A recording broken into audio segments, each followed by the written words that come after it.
ఇటు భారీగా పెరుగుతూ ఉన్నాయి కేసులు. మొన్నటికి మొన్న 12 అనుకున్నాం, కానీ ఇప్పుడు రెండింతలు అయ్యింది ఏకంగా. అవును, ఏకంగా 26 కేసులు, రెండింతలకు పైన అనుకోవాలి. కొత్తగా 7గురికి కరోనా సోకినట్టుగా తెలుస్తుంది. రాష్ట్రంలో 26కి చేరింది కరోనా కేసుల సంఖ్య. గుంటూరులో 4, తూర్పుగోదావరిలో 2, బాపట్లలో 1 కొత్త కేసు నమోదైంది. హోమ్ ఐసోలేషన్లో 9 మంది ఉన్నట్టు తెలుస్తుంది. కోలుకొని డిశ్చార్జ్ అయిన వారు 3.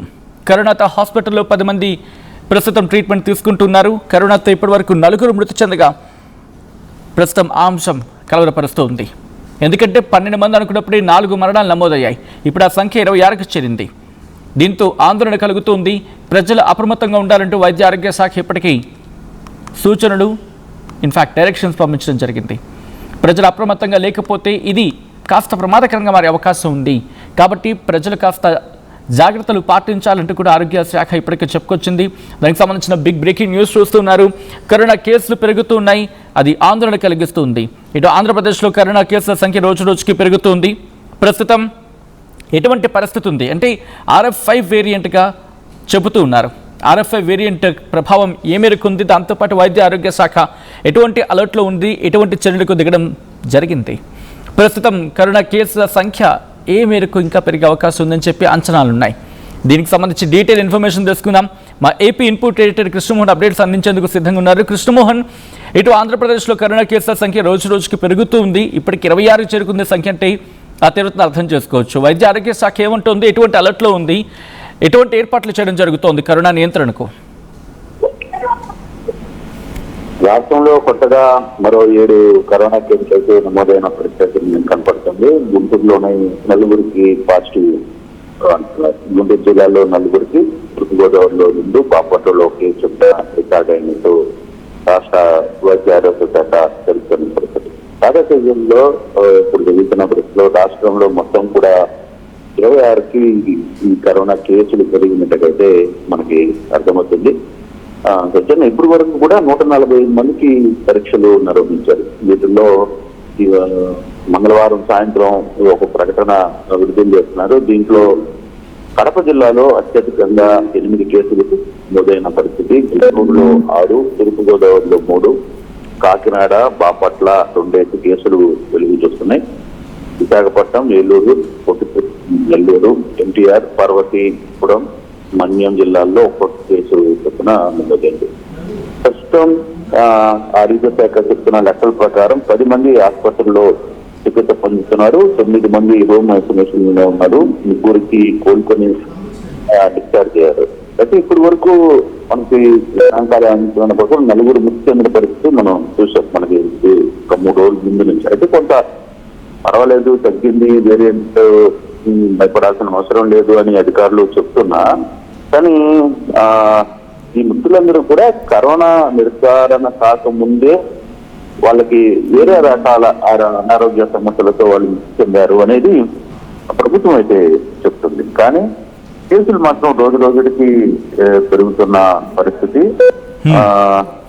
అంటే ఈ కేసులు కూడా నమోదైన కేసుల్లో కూడా కొన్ని అంటే సమూహంగా ఉన్నప్పుడు లేకపోతే ఎన్నో ప్రాంతాల్లో ఉండక కాకుండా వివిధ జిల్లాలు విడివిడిగా వెలుగు చూస్తున్నవేనని వైద్య ఆరోగ్య శాఖ అయితే చెప్తుంది. అంటే దీన్ని బట్టి ఈ వేరియంట్ మనమైతే 4ఊర్లో తిరిగితేనో లేదు 10 మందిలో కూర్చున్నప్పుడు గతంలో వచ్చిన వేరియంట్ కంటే కూడా ఇది డిఫరెంట్ వేరియంట్ అనేది మనకి క్లియర్ గా ప్రభుత్వం చెప్తోంది.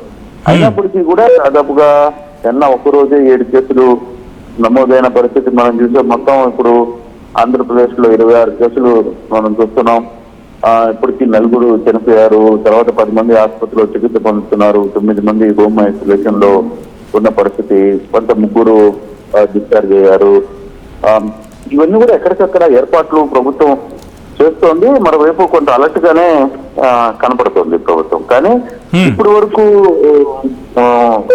అంటే నిన్నటి వరకు కూడా ఈ మాస్కులు వీటి మీద ప్రభుత్వం దృష్టి పెట్టలేదు. నిన్నే ముఖ్యమంత్రి కీలకంగా ఒక ప్రకటన చేశారు. కీలకంగా అధికారులతో మాట్లాడిన సందర్భంలో క్లియర్ గా ఒకటే చెప్తున్నారు, కరోనాకి సంబంధించిన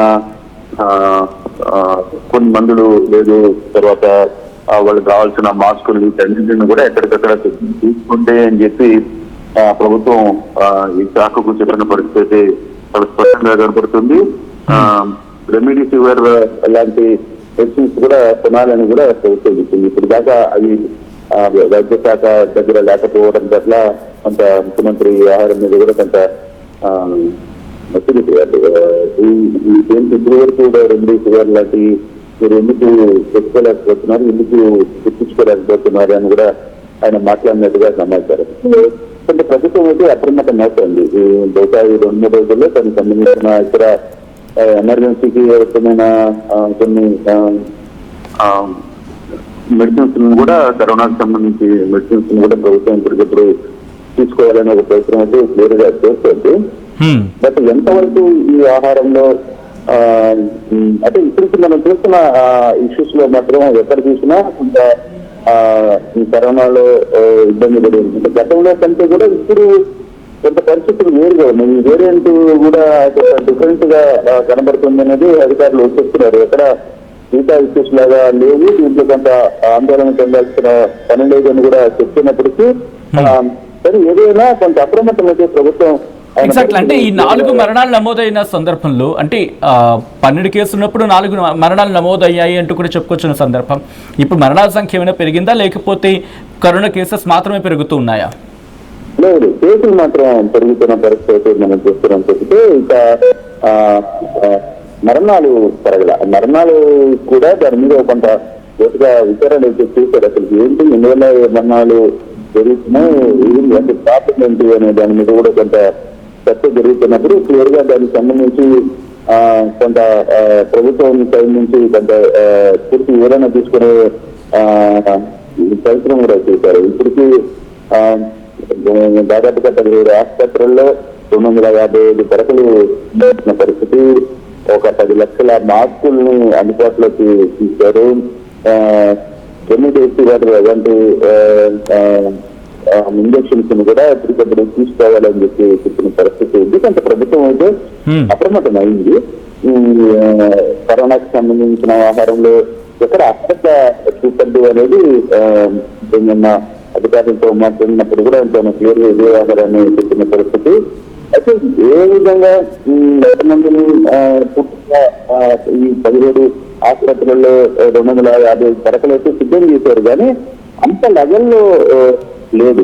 కాకపోతే రోజుకి అక్కడక్కడ కేసు అయితే నమోదవుతుంది. కొంత హోమ్ ఐసోలేషన్ లో పెడుతున్నారు, కొంత రెగ్యులర్ ఐసోలేషన్ లో పెడుతున్న పరిస్థితి. ఈ రెండింటిని చూస్తున్నప్పుడు కొంతమంది డిశ్చార్జ్ అయ్యారు కూడా. దీంట్లో ఒక 3 కూడా డిశ్చార్జ్ అయ్యారు. ఇప్పటికీ మనకి ఒక 26 కేసులు నమోదైన నేపథ్యంలో 3 డిశ్చార్జ్ అయ్యారు, కొందరు చికిత్స పొందుతున్నారు, ఒక 40 జరిగిన దానికి కారణాలు మాత్రం వేరే కారణాలు. దీనివల్ల ఈ పరిస్థితి లేదు అనేది ప్రధానంగా చెప్తున్న పరిస్థితిలోనే ఆరోగ్య శాఖ కూడా ఫుల్ అప్రమత్తమైంది.